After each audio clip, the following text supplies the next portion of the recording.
Qu'est-ce que Mythic Quest?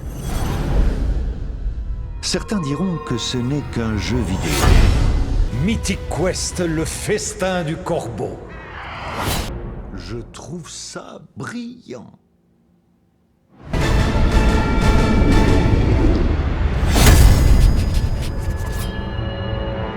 Salut à toutes et à tous, bienvenue sur ma chaîne Ciné Série Galaxy. On se retrouve aujourd'hui donc pour une nouvelle critique, comme vous venez de le voir en introduction.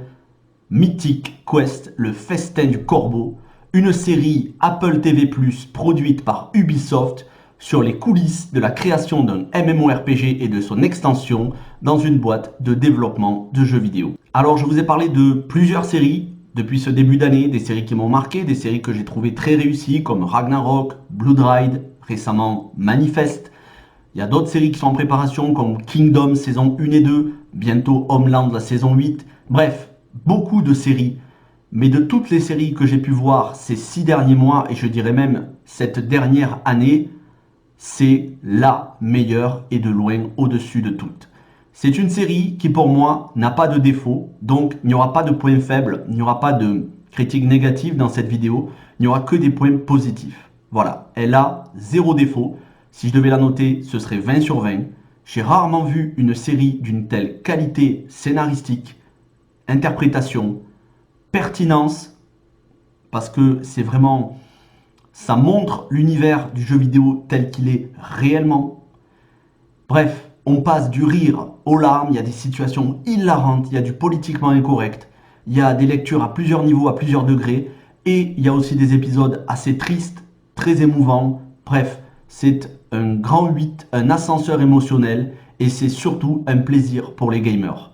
Et je ne comprends pas qu'on n'en ait pas entendu parler parmi les youtubeurs, cinéma, série et parmi les youtubeurs gaming, parce que c'est vraiment une série 5 étoiles, comme je vous l'ai dit, produite par Ubisoft, les frères Guillemot.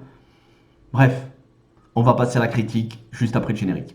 Quand nous pensons aux grandes références culturelles, nous pensons à E.T., Star Wars, Avatar. Alors, quand on pense aux légendes, je veux qu'on pense à Mythic Quest. Alors, dans un premier temps, je vous présenterai le casting et les personnages, et dans un deuxième temps, on va dire les éléments de l'intrigue, les éléments principaux, mais sans rentrer dans les spoilers, puisque c'est une critique sans aucun spoilers. D'ailleurs, toutes les photos et extraits vidéo qu'il y a dans cette critique sont issus de l'épisode 1 et ne spoilent aucun événement majeur. Allez, c'est parti, on commence. Donc, le créateur de la série, déjà, c'est Rob McElhenney. Rob McElhenney et Megan Ganz, qui ont travaillé tous les deux sur la série Philadelphia. Philadelphia, c'est une série humoristique qui a eu énormément de saisons, qui étaient diffusées sur la chaîne câblée FX aux États-Unis. Je crois qu'elle a eu 14 saisons. Et on retrouve une partie du casting au générique donc, de Mythic Quest. On retrouve Rob McElhenney qui a le rôle principal et qui est le scénariste de la série. On retrouve David Hornsby qui jouait lui aussi dans la série Philadelphia. Charlie Day qui jouait dans la série Philadelphia et qui est ici, non pas joue dans la série, mais producteur exécutif de la série. Alors Charlie Day, c'est un acteur qu'on connaît tous, hein, vous voyez son visage. On l'a vu notamment dans Comment tuer son boss 1 et 2 avec Jennifer Aniston. On l'a vu dans Pacific Rim 1 et 2 et dans d'autres comédies américaines comme Vive les vacances et Combat de prof avec Ice Cube. Bref, c'est un acteur comique. Ils sont tous issus de la série Philadelphia. Ensuite, on a Danny Pudi. Danny Pudi, il joue dans la série Community. C'est là aussi une série humoristique, une série où il y avait Alison Brie, Gillian Jacobs. Donc Danny Pudi, lui, il fait le mec qui gère les finances de la boîte. Rob McElhenney, lui, joue Ian Grimm, le créateur du jeu vidéo, le scénariste omnipotent, un mégalomane, égocentrique, qui en même temps est très attachant, tandis que lui, Danny Pudi, joue le mec qui tient les finances. C'est lui qui est en charge de l'aspect monétisation du jeu. Quant à David Hornsby, il fait le producteur exécutif, c'est lui qui gère toute l'équipe, qui fait en sorte que les relations entre les différentes personnes, ça se passe bien. Ça se passe pas bien, je vous le dis tout de suite, c'est une famille dysfonctionnelle, là-dedans ils se crient tous dessus, et ils veulent tous tirer la couverture à soi, ils sont un petit peu tous perchés, c'est justement tout la saveur de la série. Ensuite, on a une actrice elle n'est pas connue, mais elle a débuté il y a longtemps maintenant, il y a presque 15 ans. Elle s'appelle Imani Hakim. Elle fait dedans une testeuse de jeu, une bêta-testeuse. Elle jouait donc dans la série Tout le monde déteste Chris. À l'époque, elle était très jeune. Mais on pourrait dire qu'elle n'est pas très connue en dehors de ceux qui ont regardé la série. Et moi, je n'en fais pas partie, je n'ai jamais regardé cette série. Bref, tout ça, c'est des comédies américaines, ce qu'on appelle les sitcoms. On a quand même une grosse pointure au générique de cette série, c'est F. Murray Abraham. F. Murray Abraham, vous avez forcément vu son visage si vous avez regardé Homeland un jour. Il joue dans Homeland, il avait un rôle très important. Il a aussi eu une carrière cinématographique avant ça, et en même temps qu'Homeland, il a joué dans le chef-d'œuvre Amadeus, donc le biopic sur Mozart de Milos Forman. Il a joué dans The Grand Budapest Hotel. Il a joué aussi dans, je suis en train de regarder, j'ai les titres sous les yeux, Le Nom de la Rose avec Sean Connery et Christian Slater. Donc, vous voyez, il a quand même une grosse carrière cinématographique, c'est pas des petits films.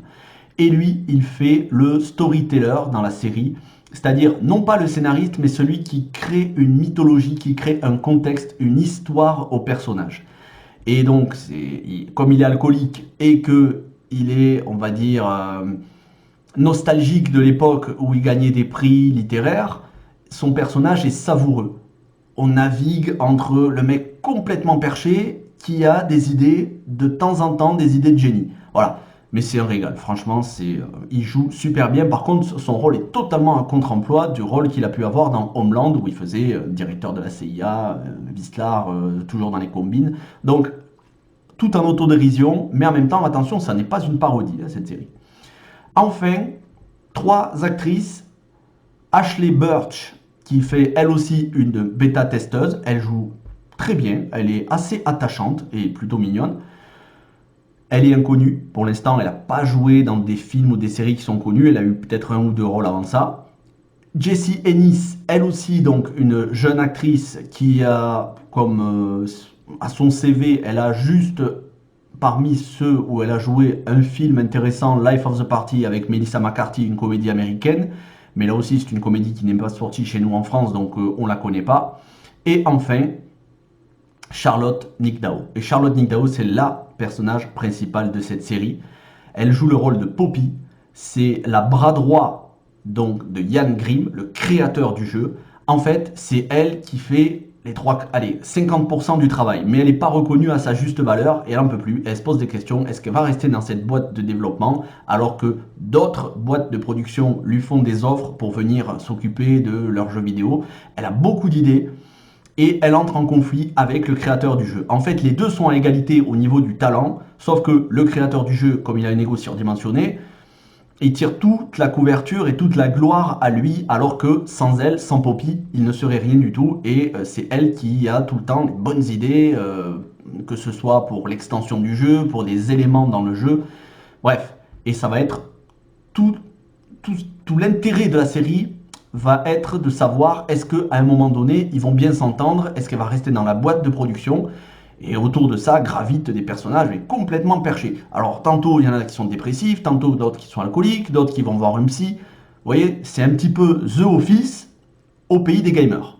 Voilà, si je devais résumer, The Office, la série américaine avec Steve Carell, mais au pays du gaming, et en particulier du jeu de rôle en ligne multijoueur, du MMORPG. C'est un régal, tout simplement, c'est savoureux, on a des dialogues.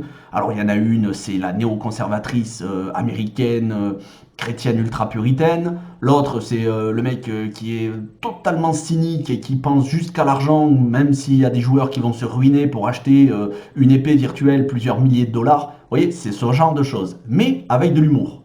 Et au milieu de la série, qui comporte 9 épisodes d'environ 30 minutes, qui varie entre 27 et 34 minutes, je crois, mais bon, on va dire une demi-heure. Il y a un épisode 5 qui est central, qui est une préquelle à la série, qui se passe plusieurs années avant, avec de tout autres acteurs, et qui nous raconte la genèse de cette boîte de développement, la genèse donc de la collaboration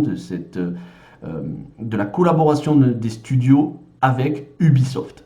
C'est très attachant. C'est avec des acteurs, en tout cas en particulier avec un acteur que vous connaissez, dont je ne vous révélerai pas l'identité, qui a joué dans Jurassic World et qui reviendra pour Jurassic World 3, un acteur comique américain. Bref, Un épisode 5 qui est central à l'intrigue. Et autour de ça, donc toute l'intrigue actuelle de cette boîte de développement. Les personnages, comme je l'ai dit, sont attachants parce que même si au départ ils sont détestables, on va s'apercevoir qu'il y a des raisons pour lesquelles ils agissent de telle et telle manière.